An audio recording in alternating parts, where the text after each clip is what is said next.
manifests, it also gives you a state which we call as collective consciousness. Is the state by which you become, again I say become, it's actualization, it is not just talking.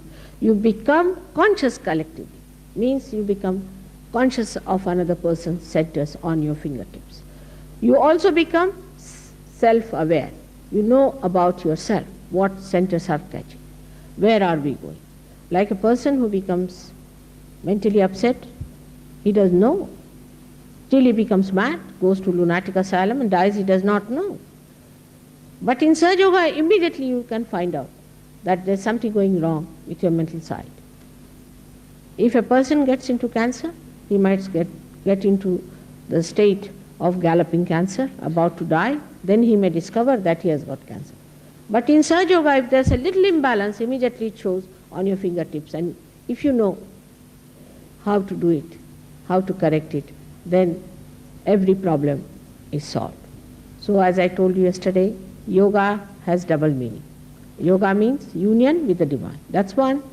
And the second one is the expertise, the deftness, what we call in Sanskrit kaushala. You must have the deftness, how to handle this all-pervading power that is flowing through us, how to understand ourselves, how to understand others. That's an important part of Sahaja Yoga. First of all, a little light is enlightened.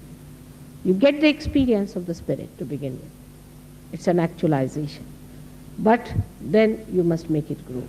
Christ has given beautiful parables explaining this, the sprouting of the seeds which were thrown on the rocks. Some were thrown in the good soil and some were neglected. Now we find that every day happening. Thousands come to my program and then I find some of them are lost in the rocks. Some of them are wasted, but some of them become huge big trees to give shade, joy and support to others. We have to change this world. How are we going to change this world, this horrible world which is just on the precipice of destruction? The only way is that we have to change ourselves. That's the transformation just waiting to happen. It's nothing that I'm doing about. I really tell you, I don't do anything. I don't do anything. I'm just waiting to get it. You just catch upon it and you get it. I may be just triggering it, but you can trigger it also. So one has to understand that you have to be honest to yourself. You have to be fair to yourself. You have to understand your value. You must know your worth, that you are a human being created out of small things like amoeba from carbon. And today you are sitting here as human beings. You must be something very special. And this special thing has to become that thing which will make you understand what you are. Only thing, you are not yet connected. Only thing is that you have not yet felt that divinity within. We are all potentially divine. You have to just feel that divinity within us. But as a result of that, you are such a powerful personality, power of love. We have never used power of love. We have only used the power of hatred so far. Power of love is much above power of hatred. It can engulf all hatred, can just suck in everything that is hatred. It's very simple. Very simple methods are to be put. Only you must have desire to get transformed. Now the third thing that happens with self-realization is that you get a state of peace, of bliss, and of joy.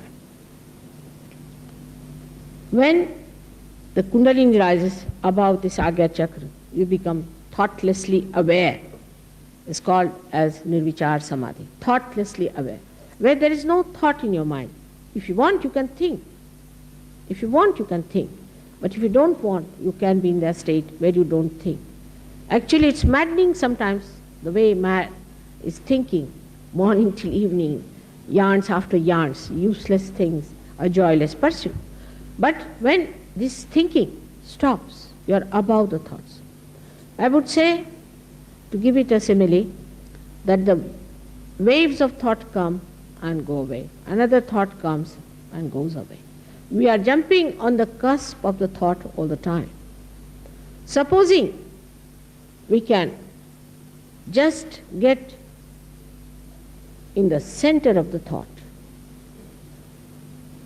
That is the present. If we could stop at the present moment, then we are not worried about the thoughts. Like the waves of water, if you are in the waves, you are frightened of that. But supposing you are in a boat, then you can see the waves and enjoy them. In the same way, what happens to you that you jump up to a higher state of existence through which you see the thoughts. If you want, you don't want to see, you need not see. Now the thoughts that you see also are very wide and deeper, where you get inspirations. That's why, as Dr. Warren has told you, that your creativity improves. You can become tremendously dynamic because your time is not wasted in wasteful thinking. You just know this is it. This is the exact. This is what we have to do. And that's how people get rid of many of their problems of mental tensions. There's no tension at all. You don't have any worries. You just see the thing like the witness. You become the witness of the whole drama. When you are in the drama, you think you are a part and parcel of the drama. Sometimes you weep with it and cry with it. But when the drama is over, you realize it was just a drama. I was not there. In the same way it happens to you, that you achieve a witness state. It happens to you. Even if you want to get involved, you cannot. You just cannot get it. That's how you can solve the problems better, because you are away from the problems. You can see what the problem is, but when you are in it, you are upset, full of tension, worries. And sometimes people get so upset with it that they commit suicide when they find no solution. But if you are away from it, then you can definitely solve the problem. Now this witness state has to grow within you gradually with little understanding and with little meditation, which is very simple, which you can do very easily. Nothing has to be done about it. But first thing you must know, it is actualization. It is not your mental projection that is going to do anything. Like we may say, we are all brothers and sisters. We say so. But when it comes to wars, we become enemies. Even in a family, there are brothers and sisters. When it comes to property, they fight. Not in Sahaja Yoga. You really become part and parcel of each other.